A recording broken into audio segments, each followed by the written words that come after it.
going to call this special meeting of council to order. I need a motion to approve the agenda, please. So moved. Seconded. Thank you. Any discussion? Seeing none, all those in favor? Any opposed? None. Motion is carried. I'm going to provide you with some opening remarks, and this is about the public hearing and the process of the public hearing. This is a public hearing to consider an application for an official community plan and zoning bylaw amendment for the property located at 337 Victoria View Road, McLoughlin Point.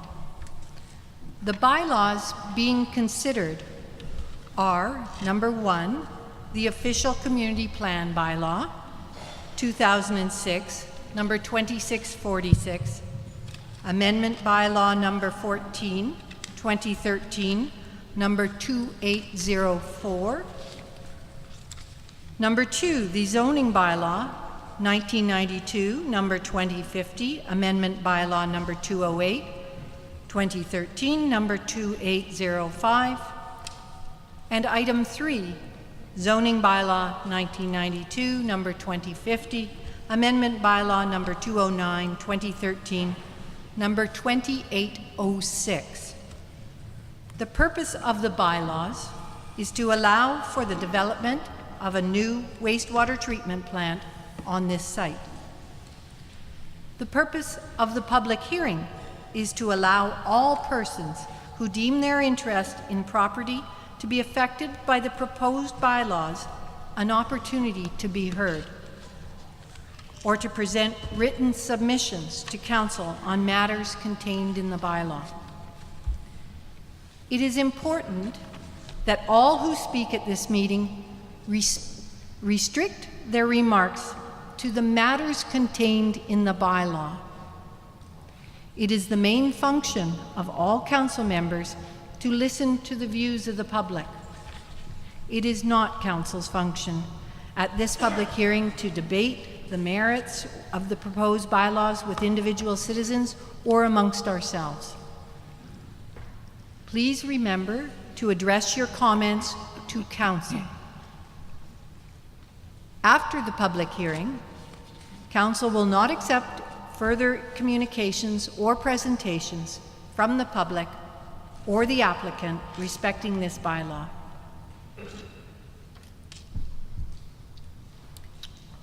Has the township received any written or verbal comments relating to these bylaws? Yes, we have. If I can summarize those, we have received 75 comments. 56 are in opposition to the rezoning of McLoughlin Point. 1 is in favor. 2 are in favor of only bylaws 2804 and 2806. And 16 were neutral, meaning that they were just expressing concerns or requesting additional information, but did not indicate support or opposition to the bylaws. Excuse me, Anya, I'm going to ask you to pull the mic closer. Sorry. Thank you. So a total of 75 comments were received, 56 in opposition, 1 in favor, 2 in favor of only bylaws 2804 and 2806, and 16 were neutral. All of the comments received up to today at 4 o'clock have been included in the public hearing binder, which is available for public review. And following the close of this public hearing, council will be receiving a copy of all additional comments received since the June 24th meeting, including written comments submitted during this public hearing. Thank you. I will invite speakers in the following order. First, we will have the Director of Development Services provide an overview of the bylaws and the process. Second, I will ask the applicant or the authorized representative to provide a presentation of the application, and I'm hopeful that we can contain that to about 15 minutes. Public input, I will invite persons wishing to speak to come forward, and I do have a sign-up list, and so we will start with that when we get to the public input. And as I said, if you can please remember to address council, and to provide your name and your address and limit your comments to 5 minutes. I will ask for first-time speakers. If we complete that, I will then ask for second-time speakers, and so on until we've received all of the input. I would also ask you to be respectful of people that are speaking. We will hear many different views tonight. It is not appropriate to clap. It's important that council can hear and can listen to what is being presented to us and what your input is. And I will try and hold you to that should you stray.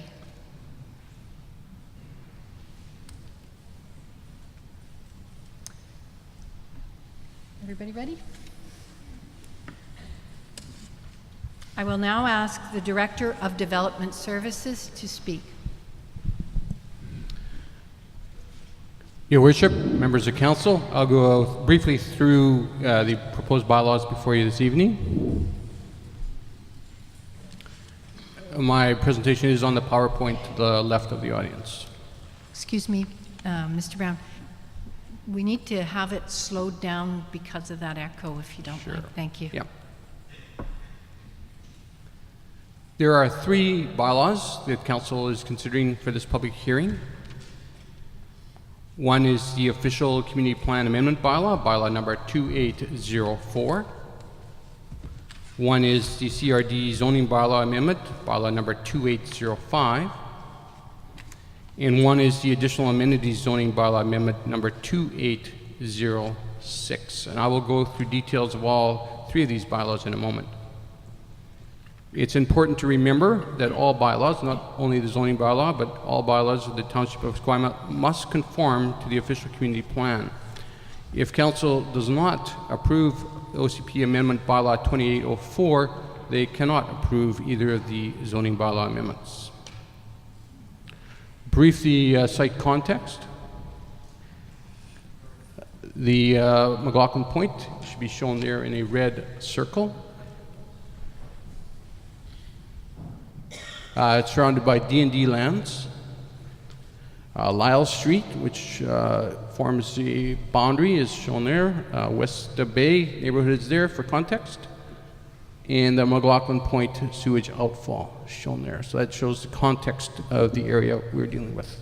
In terms of legislative context, it's important to remember that Section 37 sub 6 of the Environmental Management Act allows the Lieutenant Governor and Council to approve the sewage treatment plant if it does not conform to our zoning bylaw. Currently, it does not conform. The bylaws before Council this evening would make it conform, but it's ultimately up to the Council to decide whether or not to approve the OCP amendment and zoning bylaw amendment.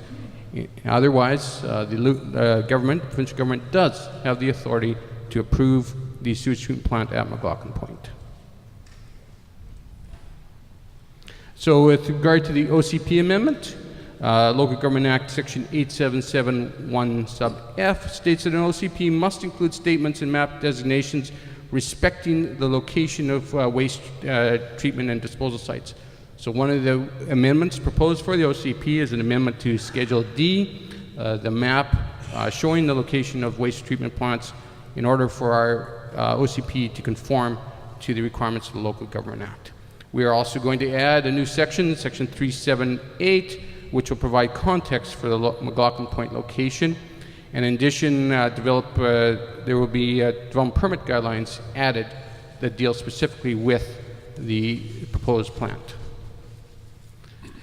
In addition, Section 245, the industrial area oil storage facility section will be replaced with a new heading and text dealing specifically with the proposed plant. And Section 952 will be amended, adding additional development permit area purposes, protection of natural environment, protection from hazardous conditions, energy conservation, water conservation, and greenhouse gas emissions. Furthermore, a new section, Section 9.5.6, will be added, It deals with the specific development permit area and specific development permit guidelines for this area. Development proposed guidelines include a 8-meter buffer from the high water mark, a 4-meter heavily landscaped buffer within the 8-meter buffer, a stepping back of the buildings from the high water mark, special design for the seawall, establishment of a historical interpretation program, establishment of public access to the 8-meter buffer, incorporation of a water feature as public art, consider design that contributes to the scenic beauty of the harbor, and incorporate the findings of the model of potential tsunami inundation limits and run-up report, and finally to add as Schedule H to the official community plan the design guidelines that have been brought forward by the CRD. So that's a summary of the official community plan amendment. Rezoning bylaw amendment 2805, this is the bylaw that conforms to the application submitted by the CRD. It would create a new zone, Comprehensive Development Zone 83. There would be 2 permitted uses in this zone, wastewater treatment plant and accessory uses. This bylaw is based on the density bonus methodology or amenity zoning. This table shows you the base density. So in amenity zoning, we start with the base density, shown here in the center column, and then there's a bonus density.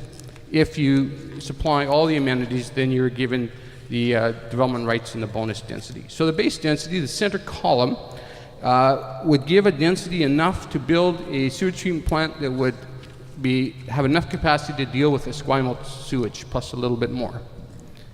If the amenities in the bylaw are provided, then the development rights shown on the right-hand column would allow for the development of a sewage treatment plant big enough to deal with the sewage as proposed by the CRD in their application. Proposed amenities in bylaw 2805 are the implementation of the May 2013 design guidelines, upgrade to the water firefighting protection, upgrades to the power grid between the substation and the wastewater treatment plant, road upgrades, allow street enhancements up to $950,000, incorporation of education and interpretive center, and public access and public walkway. Rezoning bylaw 2806 would amend the marine navigation zone. So this is the additional amenity bylaw now that was proposed by staff to add to the marine navigation zone marine outfalls and boat moorage facilities. The M4 is the water area off the shore. The previous bylaw 2805 also amended the M4 area to allow for marine outfalls and boat moorage facilities. Rezoning bylaw 2806 amends the existing I3 bulk petroleum storage zone and renames it the McLoughlin Point Special Use Zone. Permitted uses in this zone would be a wastewater treatment plant, which may include commercial instruction and education, educational interpretive center, research establishment, business and professional office, marine outfall, and accessory uses. So this bylaw proposes that in addition to a sewage treatment plant, you could have mixed uses which include any of these.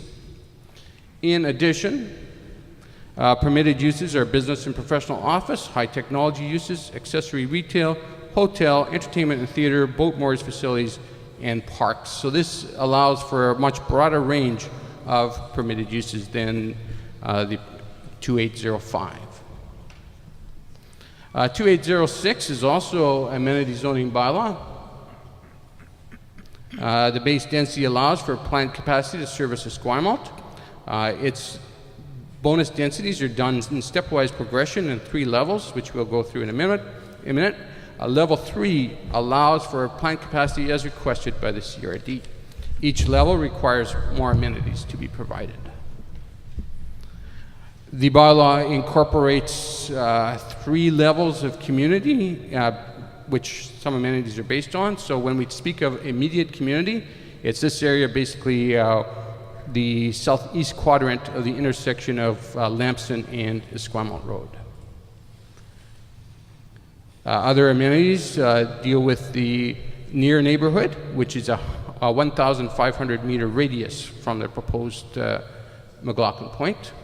And then we speak of the extended community, which is a 2,500 meter radius from the McLoughlin point. This table summarizes the base density and the amenity levels, level 1, level 2, level 3. If you look at the table, you will see as you progress through each level, the densities increase until you reach level 3, which is the density proposed by the CRD for their building of their sewage treatment plant, wastewater treatment plant, at a capacity to serve the 7 communities and 2 First Nations proposed in their application. We will now go through the proposed amenities in bylaw 2806. The level 1 amenities are mandatory barging. There's been significant public concern about the number of trucks that will be going through the residential neighborhoods in Esquimalt. So this requires mandatory barging. It requires the building of a pier to support the barging. Traffic integration amenities for the immediate neighborhood of a value no less than $950,000. A 25 square meter education and interpretive center. High efficiency air filter systems for schools in the immediate community. Remember, that's the West Bay and McLoughlin Point area.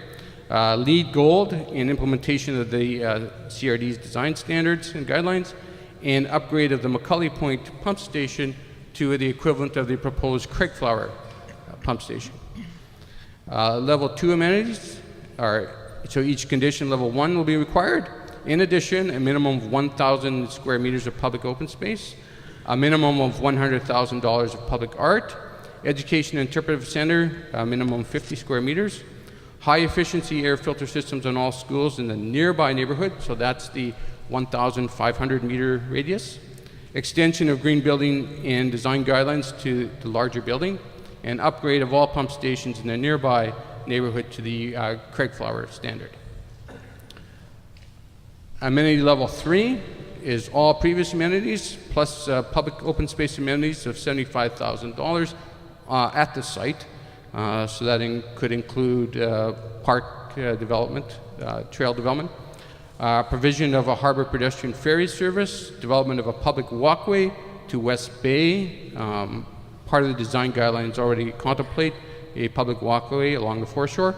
Additional traffic integration amenities, a minimum of 75 square meter education interpretive center, high efficiency air filter systems on schools and extended community, so that's a 2,500 meter radius, and extended green building and design guidelines to the larger building.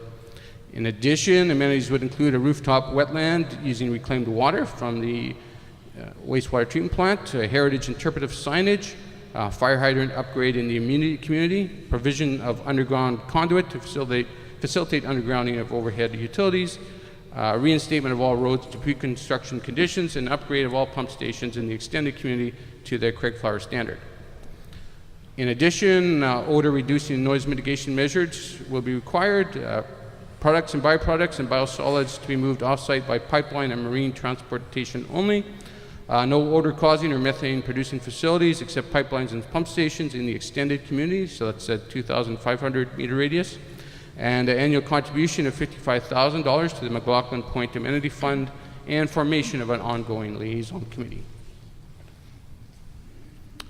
Finally, other standards in the zone would be amended. We would increase the maximum height from 10 meters to 15 meters for mixed-use developments. The maximum height of a building within 20 meters of the high water mark would be 5 meters. No building within 7.5 meters of the high water mark, and a 4 meter wide buffer to be located within a 7.5 meter buffer from the high water mark. Your Worship, that concludes the review of the proposed bylaws before you. Just a summary of next steps. So this evening you will hear from the public and the applicant. We will then get a release from the Ministry of the Environment under the site profile legislation, and this will come back to Council on their July 15th regular meeting. Thank you, Mr. Brown. I'll now open it up to council members for questions of staff. Are there any questions? You must have done a good job. Thank you very much. I'll now ask the proponent to come forward, and I'm not sure who's speaking. Mr. Hall. Welcome. Yeah, we do have some information to provide to Council on our application. Yes, Madam Mayor and Council. What this is Talk a little closer. I'm sorry, a composite of some information that you've actually already received, plus in booklet form information that you'll be receiving this evening. So we've got enough copies for members of Council and staff, and so I'll just give this to the legislative I'll ask you to clerk. give it to the corporate clerk. Thank you. Thank you, Madam Mayor, members of Council. After I've spoken, Chair Bryson will Jack, address. you're soft in the voice, so bring it right up. Okay. Thank you. After I have made my presentation, Chair Bryson will make a presentation to Council as well. Thank you. So the purpose of the rezoning is to construct a secondary wastewater treatment facility with capacity to serve the 7 CRD municipalities and 2 First Nations until approximately 2040. In the future, additional capacity will likely be required in growth areas, for example, primarily on the West Shore. So why sewage treatment? Well, we got provincial direction in 2006 that the existing system was not adequate and we had to provide secondary sewage treatment. In July, just about a year ago, new federal regulations came into place that required the CRD to provide sewage treatment by December 31st, 2020. And why secondary sewage treatment? Well, we have to meet the federal and provincial regulations. Secondary treatment will reduce the contaminants being discharged to the marine environment, and it will also provide an opportunity for some resource recovery at the facility, primarily heat, which will be used to heat the building, and the other resource, of course, is the organic material, the sludge that's produced at the wastewater treatment plant. So as mentioned earlier, the site context doesn't quite show up as well, but the red spot there is the location of the treatment plant, and roughly 655 meters from Ogden Point and 700 meters from Esquimalt residence to the west and about 500 meters to the north. Of course, there are some D&D residences within that radius. So why McLoughlin Point? Well, the site was available. It was a previous industrial use zoning for the Imperial Oil facility, and is a heavily disturbed brownfield site. It is currently designated industrial in the current Esquimalt OCP. The location is obviously close to the ocean for an ocean outfall, and by constructing at McLoughlin Point, no other uses or activities will be displaced. It's also in close proximity to the population that will be served. The site is buffered from adjacent land uses, and it is and was an alternative to Macaulay Point in response to concerns from Esquimalt with the social and environmental impacts of going to build a plant at Macaulay Point. And it is the lowest cost option of all the options that we have looked at.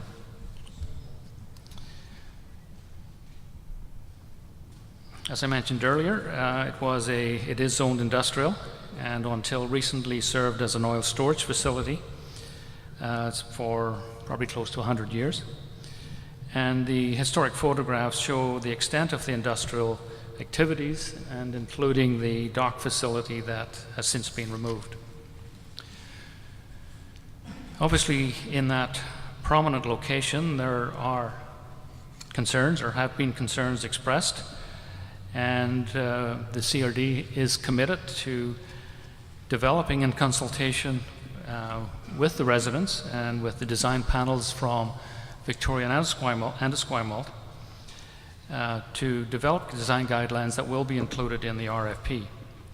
It's clear in the guidelines that the design must respect the site as a gateway location to Victoria, must respect the natural shoreline, must respect the site context and integrate with the site and its surroundings.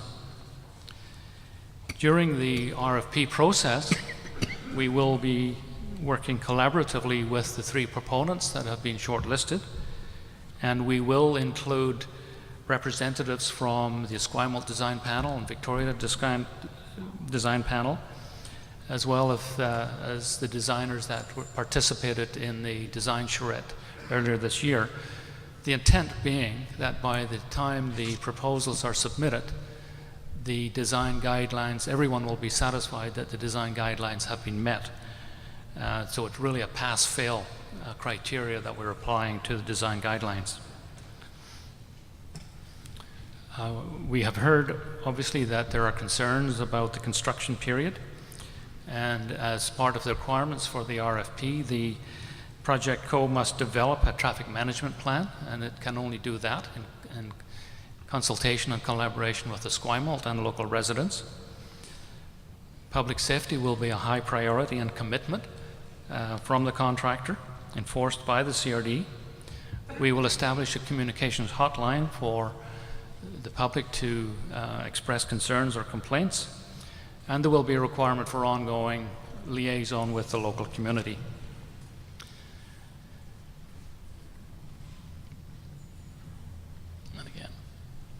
In terms of the governance of the project, the CRD has appointed a panel of outside experts who bring a broad range of expertise to the Commission, and they are charged with promoting innovation in design and approaches to wastewater treatment.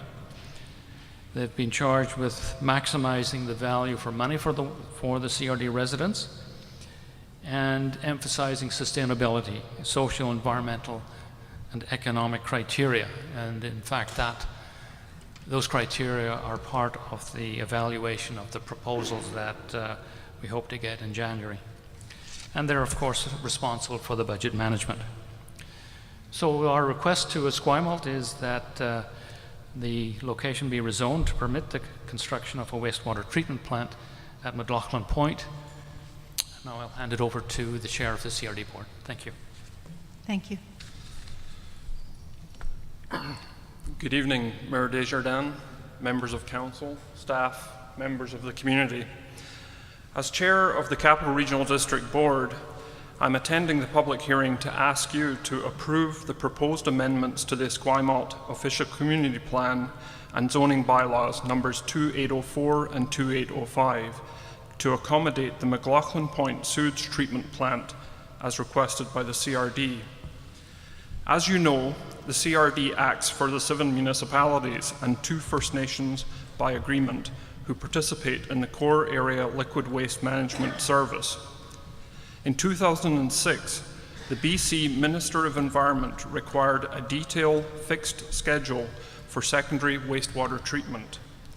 The requirement for wastewater treatment is also affirmed by the federal government's 2012 Wastewater Systems Effluent Regulations, which now require the implementation of secondary wastewater treatment across Canada. As all members of council know, the Minister of Environment approved amendments to the Core Area Liquid Waste Management Plan in 2010, designating McLoughlin Point as the site for the treatment plant. The decision was made following several years of consultation, which included more than 100 meetings as deemed appropriate by the Minister. At that time, Esquimalt Council advised the CRD that the McLoughlin Point site was a preferred location over the Macaulay Point. Since 2010, approval of the Core Area Liquid Waste Management Plan, the capacity of the plant has been refined based on sustainability principles, operating feasibility, value for money, and an approved and agreed on funding formula. Elimination of water reuse and a wet weather plan at Clover Point allowed for consolidation at McLoughlin Point and deferral of a decision on a West Shore plant for several decades. This results in a cost savings to all participants of over $180 million, while not negating the opportunity for resource recovery. As you are aware, several other significant components of the overall system are located throughout the service area. The process to site these facilities has always been collaborative, with the aim of achieving mutually agreeable solutions. Indeed, despite news reports of the ups and downs of the processes, many useful agreements have been reached, informed to a large extent by the participants who make representations to the various bodies and decision makers that provide for our democratic governance. On the application, our consultants and staff have worked closely with your staff to meet all of the application process requirements, including attending open houses, meeting with and responding to advisory committees, and explaining the opportunities and limitations the CRD has to consider when responding to your concerns as a publicly accountable order of government and authority. We have explained how we intend to mitigate impacts in the submissions made with the application. We have also been clear about the legal limitations the CRD has, and we have been forthright about our obligations under the Environmental Management Act. Therefore, I must say, with guidance from the CRD solicitor, the list of conditions and the form of the alternate bylaw law 2806 that you have proposed are well beyond our legal authority and in some areas unworkable. In this regard, I trust that Esquimalt Council has been fully informed of the legalities and the CRD's obligations and authority according to the Environmental Management Act and the funding arrangements and schedule that have the federal and provincial governments committing more than $500 million to the program. I would draw your attention to the letter of today's date from Sonia Santa Rosa, the CRD corporate officer, which is in the package that's just been circulated. A public hearing submission will not allow the CRD to fully present the undertakings made to Esquimalt through supporting information and within the performance requirements to be secured in the competitive design, build, procurement process. The budget for the treatment plant will devote up to 5% to ensure design objectives are met in balance with sewage treatment requirements, with other resources devoted to mitigating impacts through specified performance requirements. While there have and will be many challenges to see the core area liquid waste management program fully implemented, the CRD respects that Esquimalt Council will give due consideration to the input it has received throughout the process and at the public hearings. We remain committed to work with you to complete this important regional facility. Thank you. Thank you. I'm hopeful that in the information you provided us with, this information, both the PowerPoint and the information that Chair Bryson has just read out is? Yes, it is. Thank you. Council, I'll open it up for questions. Are there questions of the proponent at this time?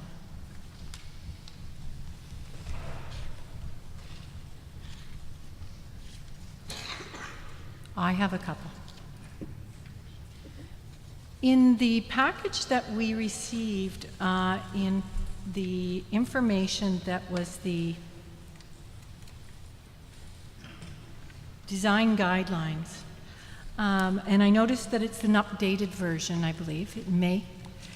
It doesn't indicate that the view considerations of Swallows Landing and Esquimalt Road were considered.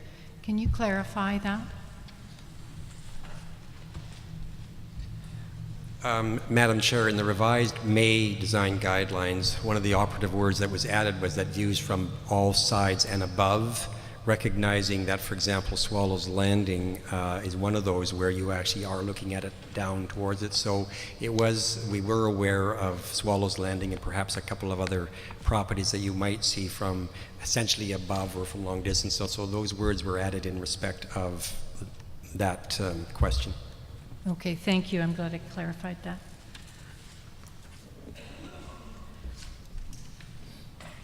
Anyone?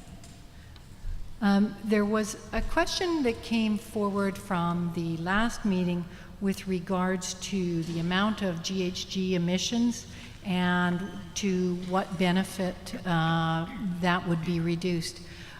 Have you been able to get us any data on that information?